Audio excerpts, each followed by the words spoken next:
Hello, friends. Welcome to the third episode of Why Did I Lose? Today, Provi has sent in a game. He's on Jakiro, playing position 5, and it's about Ancient 3 kind of ranked game. His Wind Ranger was having a really off game. She's the off lane, by the way. But he was still trying to lead the team. Felt like there were chances where they could win, but felt a little lost in these. So, great attitude, not flaming his teammates, just looking to see how he can improve leading the team. And so, this time, we're going to focus on how to set up team fights and how to stay focused in them, because that's kind of what I saw this game. And if you're trying to lead your team, leading them into a team fight, say a smoke gank like we're about to see, that is a very potentially make or break kind of moment. That makes leading the team stressful, but if you can identify when to do it, then it really helps out. So let's get into it. It is 22:46. This is not when the smoke gank team fight happens, but we need to see what leads up to it and think, okay, what do I have to do to set up? So what you've done so far, you've done some dewarding. This is very recent, but I watched you do it. So you're preparing to make sure, okay, they can't see us if we smoke. That's good. And let's look at your minimap. How are the lanes going? Well, bottom lane, Void is here. He's about to farm this. And we have these creeps and these creeps. So bottom lane is going to push for us. That is good. If this pushes all the way here, we know someone has to respond to this. And if they don't, it should be a little suspicious. Like, why aren't they dealing with it? Maybe they're bad, but maybe they are grouped up, and that should give us some information. And if nothing else, if no one comes to rotate and you still go into a smoke gank team fight, at least you're going to get some free chip damage on this tower. So pushing out a lane is always good. Now look at top. Top is pushing into you. So before you smoke gank, this has to be addressed, because for the same reason I just explained bottom, like if their lane pushes into this tower and none of you respond, that should be suspicious. Like, why aren't they like farming this? They should be doing that. They might be smoked up and looking for us. And if nothing else, they're going to get chip damage, and we don't want to avoid that. In fact, it favors them to get chip damage because they have a Treant Protector who can just heal this tower, right? If it takes a little bit of chip damage.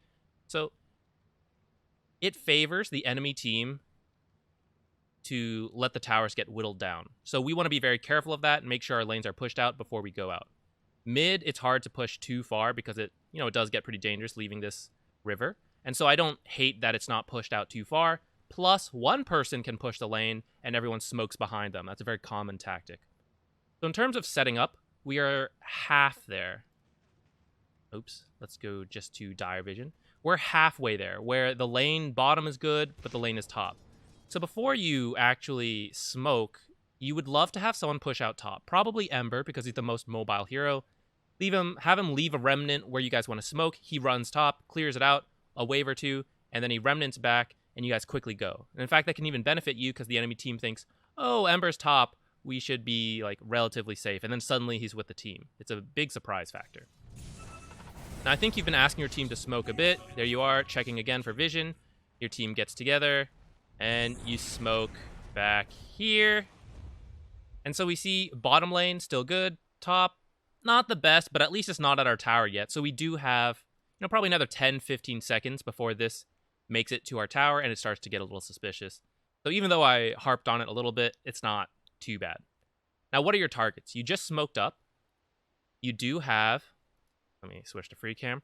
You do have a ward here, and this helps. It's always good to have vision on the enemy side, but you don't have too much vision because we don't actually see anyone in their jungle, Now, we do see the Treant Protector here cutting the wave, so he is starting to deal with this pushed in lane, and that can actually be good because he is off away from the team. And yeah, he could probably TP in and rotate, but at least for a little bit, he won't be there. And then we see Abaddon alone middle lane. But he is like the hardest person to kill, right? Because of his ultimate, it is really difficult to kill this guy. Sorry. And if you look at Vanguard, like that makes it harder. He's got all the shields, everything like that. His build is a little weird. This is pretty wonky. But still, he's a pretty hard hero to kill. Not to mention he's got a global heal, and maybe they'll have Invis. Which, speaking of which, before you guys smoke, let's pull this up. Do you have detection? Treant Protector? has an invis talent. Mirana has an invis ult. If you guys start a team fight and they just ult, what will you do? We have 1 sentry on the Ogre. So we're looking for a team fight, but if they invis, our whole smoke, everything is ruined because we don't have any detection. So that is an issue. Right? Not just pushing out the lanes, that's preparing for the team fight, but do we have what we need for the team fight? We have all our abilities. We have our items ready. But we don't have detection, and that's pretty important for this upcoming team fight. I don't think it actually matters this time, but it can matter. So I'm going to point it out at least. Now let's move forward a bit. Oops, let's get back to your perspective. And actually, before we keep going, let's think about what your role is this time. You have Guardian Greaves. That's fine. I'm not, like, flaming it. But that means you need to be part of the team fight. This is a huge team fight item. It's why you get the item. So I got to be near my teammates, and I got to use it. Now, what else? Look at my heroes. What do I combo well with? Void. Faceless Void. I've been making this mistake of calling him Void Spirit now that it's tough, right? Faceless Void. Chronosphere into Macropyre and chain stunning it with Ice Path is an incredible combo. It's so good. Macropyre does so much damage if you can keep people in it. Okay, so Chronosphere is 5 seconds. He's just level 18, which is quite fast for 23 minutes, honestly. 5 seconds. You have AoE stun 2.5. Maybe they land a follow-up stun. Let's not worry about them too much. But between Chronosphere and Ice Path, that's 7.5 seconds.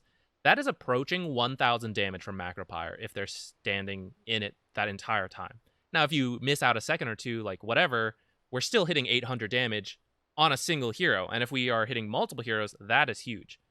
So thinking about who we want to play with, we want to try to stay either near Faceless Void and be ready to combo our spells with him. So we might want to save Macropyre until Chrono goes out. Or Ember Spirit and Wind Ranger might pick someone off. They might find someone alone and land a Shackle Shot or a Searing Chains. And then we want to Ice Path follow that up to stun them. That would work too, but we might still save Macropyre for whenever Faceless Void goes in. That is our, Jakiro's game plan for going into these team fights.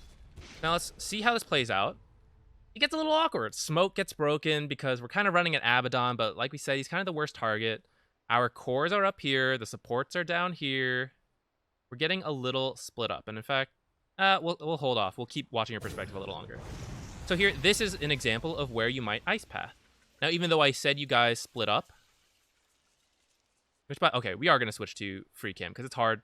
See, this is like difficult. This is part of camera motion where you need to see what's going on in the team fight. And right now we see this Abaddon here, but like, where's everyone else? I'm not sure. So let's look at Abaddon. We have stunned him. We've rooted him a bit. He is kind of by himself. We just saw Treant Protector over here. They could rotate in, and it is going to be difficult to kill this guy. But maybe we can pop his ultimate before everyone gets here. That makes him really vulnerable in team fights, and then he doesn't want to team fight. And maybe we can get that while he is alone. So it's essentially 5 of you and just him. But you guys are kind of ignoring him. Like, half of you are like throwing spells at him, but you guys aren't really committing on this. And I know he's not the best target to commit on, but when you smoke and that's what you run into, you kind of just, you saw Earthshaker blink away, so you know he can't blink into ult. So it's kind of okay to group up right now, focus this guy a bit, and then split up again, keeping in mind, like, okay, don't get echoed. But you actually walk down here and start to deward. Now we're going to watch your perspective, actually, to explain how camera angles, like, where are our cores? What are they doing? We're dewarding right now, which is kind of important to do when you want to invade and stuff. But you walked all the way up here to deward this cliff. Couldn't you have... Oops, sorry. Couldn't you have done this from this low ground here? This is way safer, and it would have been near Abaddon. It gets you closer to your cores. This up here feels really awkward. Who is in range for Guardian Greaves? Ogre. I don't care about this guy. These are the guys I need to heal. I need to be with them. But I'm all the way out here where I could get picked off by myself. Now, in this case, we do see Sven over here now. I don't know if you see Sven over here because your camera's like looking at this. Your hero probably won't die alone, but are you going to do anything alone? You're going to heal yourself. You're going to throw out some spells on people, but it's never going to be enough damage to kill anyone.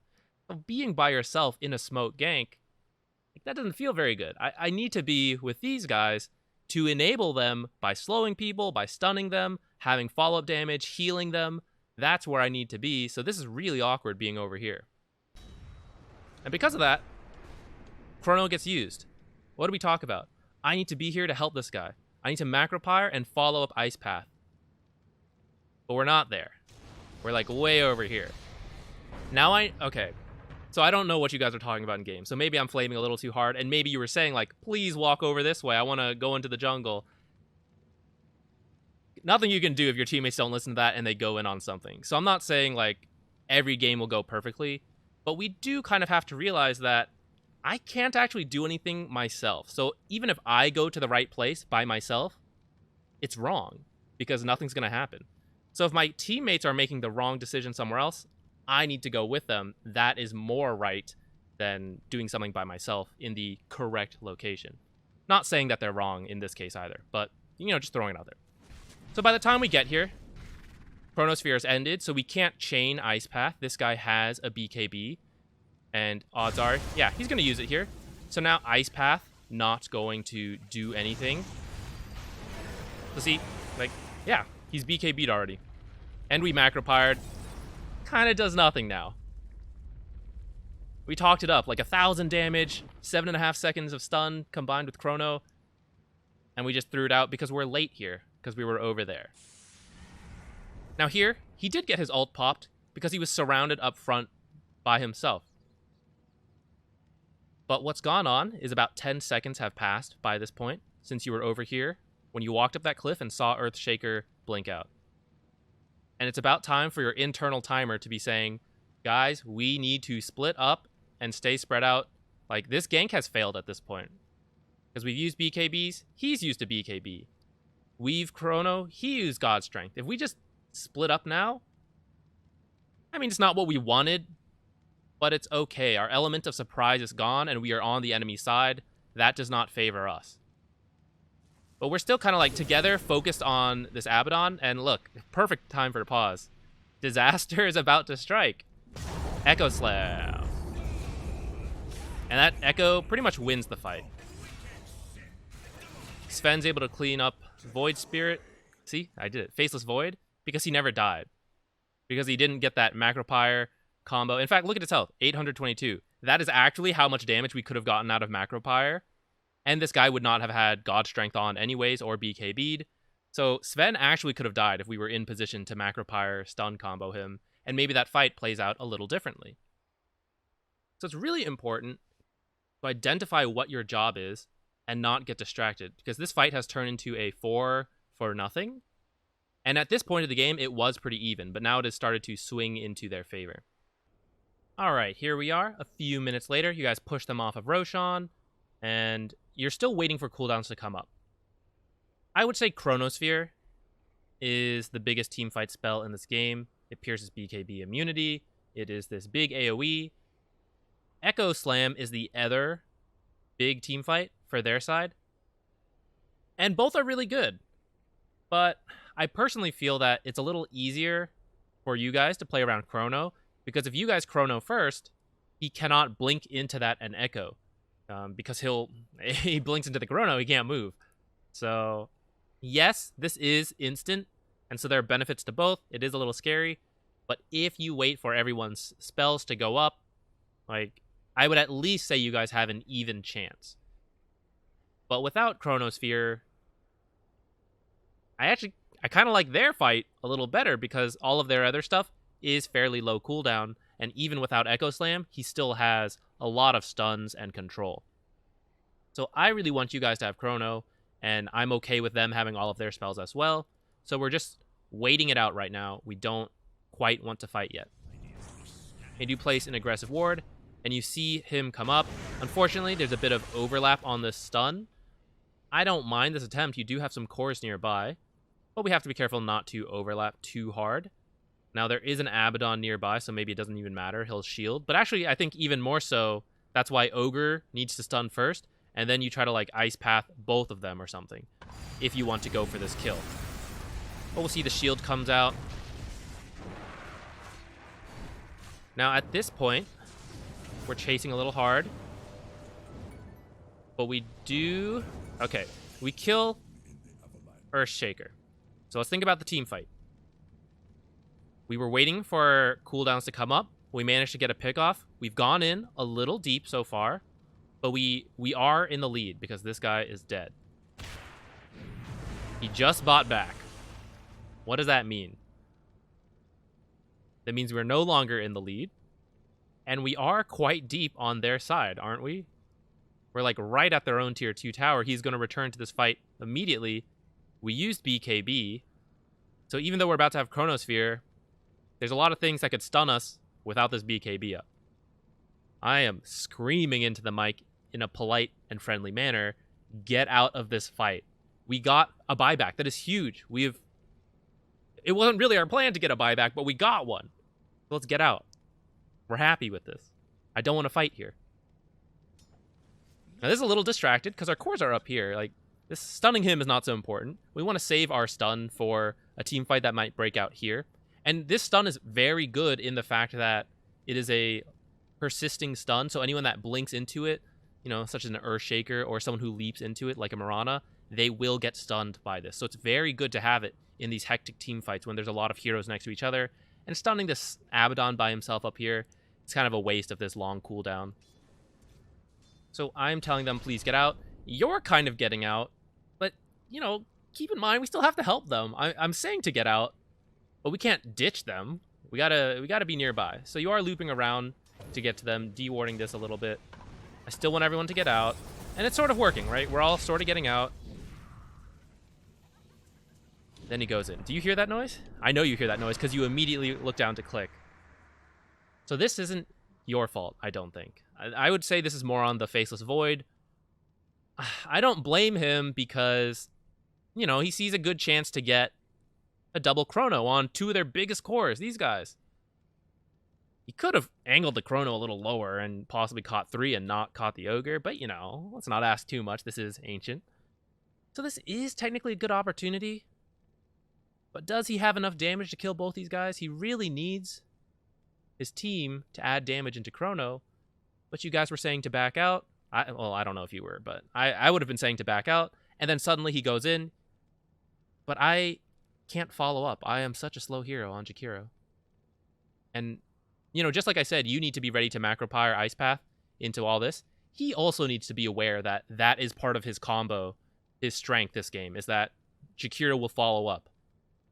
If Jakiro is in range, if Jakiro is up here, Jakiro cannot follow up. That makes this not great. So you do recognize that, okay, I need to be here right away. Let's play it out. Let's come into your perspective. Let's slow down. Macropyre first is not the option this time, though. So if you're next to Void and eat Chronos, of course we have time to Macropyre, and then we will chain stun after Ice Path. But this time, he chronoed and we weren't near. So we spent a lot of the time running over. You have to Ice Path first. I don't even know if you would make it, just because of how long it takes to cast Ice Path. But you have to cast Ice Path first, because the chain stun is more important than the damage. Like, look how close Sven is to dying already. The Macropyre at this point won't do the damage to kill him.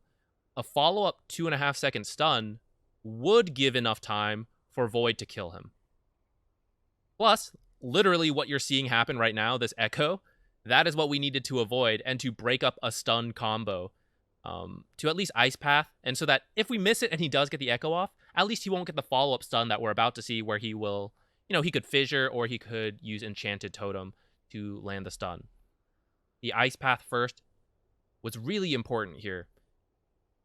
And it's tough to quickly identify like when you need to switch up your spells, but I don't know, that's what I'm pointing out to you. This is one of those cases where you have to switch up the order of your spells and cast Ice Path first. Because he has Time Walk. It would have been close. I don't know if you guys saw that. An arrow did end up hitting him, but he got chain stunned again first. Here, we'll play it again real slow. Let's go to free cam. There he is. Watch this stun bar. Slow down. If that follow-up stun hadn't hit, maybe he has enough time to dodge this arrow or time walk all of this damage off. Maybe not. Maybe he would have died anyways because the arrow hits him. But our best chance is to throw out that ice path. And in other games, when there's not, a Mirana arrow coming in, and sometimes, whatever's happening, like this is the guy we need to stun, this is still the best practice, is to land the chain stun rather than throw out the Macropyre first. The Void does end up dying here, and we have to get out. At this point, it doesn't matter, right? There's 4 of them, but we can't fight. 1, we don't really have more detection. You don't have dust. You don't have any more sentries. So even if we could do something, we don't see them.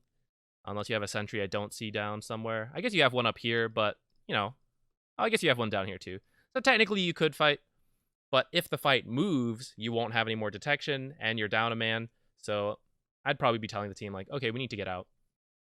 And what I want you to get from this fight, and both fights, I suppose, first, to prepare for a team fight.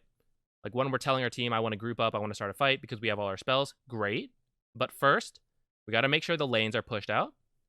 And we got to make sure we have the items we need. If we're bothering to smoke as a team, and we're going to run through their jungle, that makes it a great time to have some wards, to place deep wards that usually we can't do as a slow support by ourselves. If we walk in here, we die. So we need to make sure we have our wards ready to place those, and detection if necessary, sentries or dust. If they have an invis hero, what if an invis hero just breaks 5 of our smokes and then he walks away for free because we have no detection? Horrible. So we need to have everything, not just the lanes, not just our spells and our big items, but our small consumables as well. We want all of that ready before we go into a team fight. Then when a team fight does break out, we want to remember, okay, what are the major items I bought, and what does my hero do in this team fight? In this case, you have Guardian Greaves, so you need to be near your cores, but not so close that you all get chain stunned and killed together. Close enough, this has a decent aura, a radius, so we need to be close enough to heal everyone, but not close enough as to die with all of them without being able to use Greaves.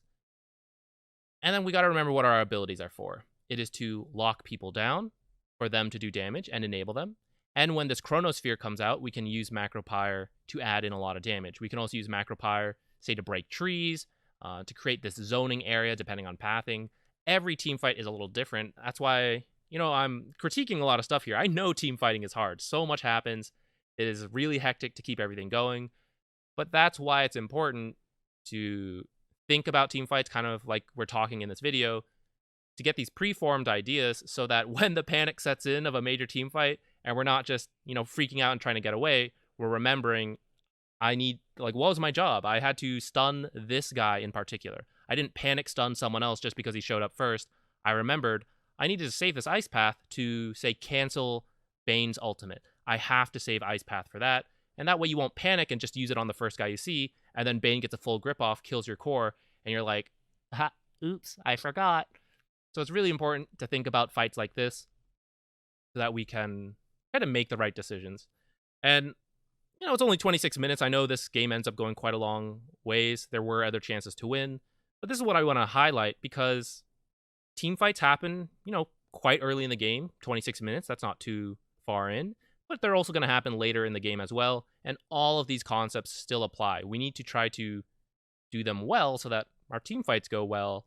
And if our team fights are going well, we can convert that into objectives, into getting a lead, pushing the game late, whatever we actually need to do. But at the end of the day, we got to be able to team fight well in most games.